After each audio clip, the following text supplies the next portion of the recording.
সে রাষ্ট্রে সবচেয়ে ভালো একটা ভূমিকা এবং গুরুত্বপূর্ণ একটা ভূমিকা এই সাংবাদিক ভাইরা রাখবেন ইনশাআল্লাহ। এই দেশ আমাদের এবং এই দেশের সকল কিছুকে নিয়ন্ত্রণ করা সেটা আমাদেরই দায়িত্ব। কিন্তু এখানে এক শ্রেণীর লোক তারা এই রাষ্ট্রটাকে সুন্দরভাবে তারা চলতে দিতে চায় না। এই জন্য তারা সর্বসময় এই রাষ্ট্রের বিরুদ্ধে তারা কুচক্রে তারা সবসময় লিপ্ত থাকে।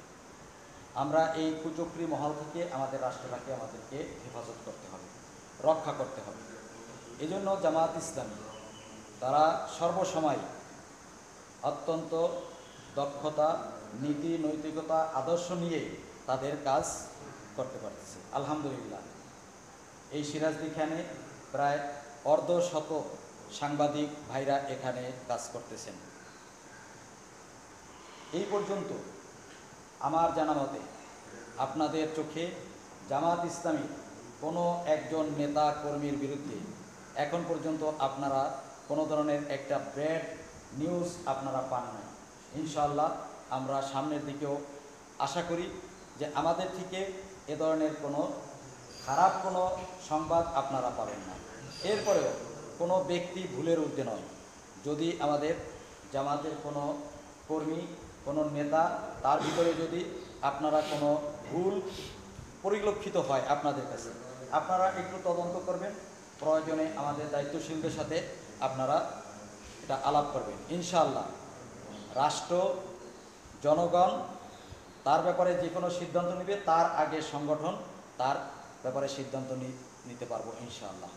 কারণ এখানে বাংলাদেশ জামাত ইসলামী স্বচ্ছ একটা রাজনৈতিক ধারা ক্রিয়ার করে। এখানে অস্বচ্ছতার কোনো কাজ আমাদের ভিতরে হবে না ইনশাআল্লাহ। আপনারা এই সাংবাদিক ভাইরা, আমরা দীর্ঘদিন নির্যাতিত হয়েছি, নিষ্পেষিত হয়েছি। আমরা যখন নির্যাতিত হয়েছি তখনও আপনাদের থেকে অনেক সহযোগিতা আমরা পেয়েছি। বিশেষ করে যখন আমরা থানায় যেতে পারতাম না, আমাদের এক ভাইকে গ্রেপ্তার করে নিয়ে গেছে, আপনাদের মাধ্যমেই আমরা থানাতে তার সাথে সার্বক্ষণিক যোগাযোগের ব্যবস্থা এই সাংবাদিক ভাইরাই আমাদের ছিল। এই জন্য আপনাদের প্রতি আমরা কৃতজ্ঞ।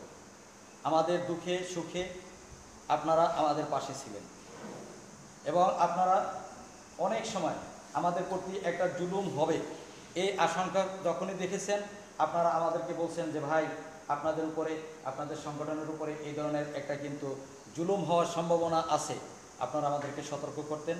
আমরা সেভাবেই কি সতর্কিত হয়ে আমরা থেকেছি।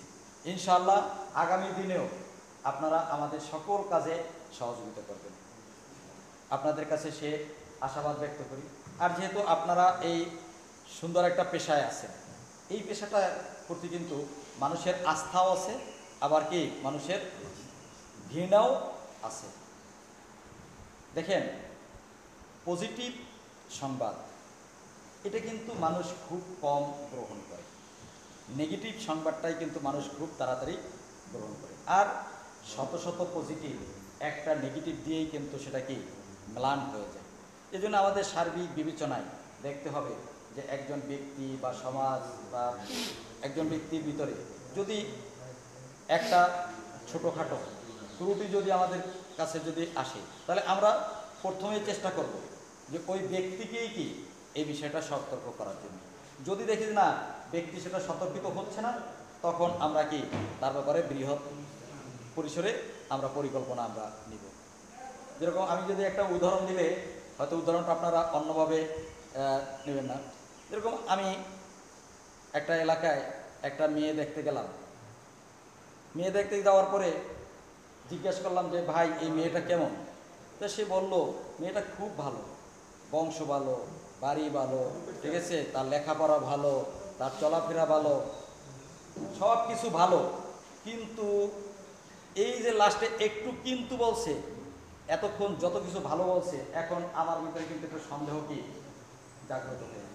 আমি কিন্তু তার কোনো খারাপ কিছু বলিনি, শুধু একটু বলছি কি কিন্তু।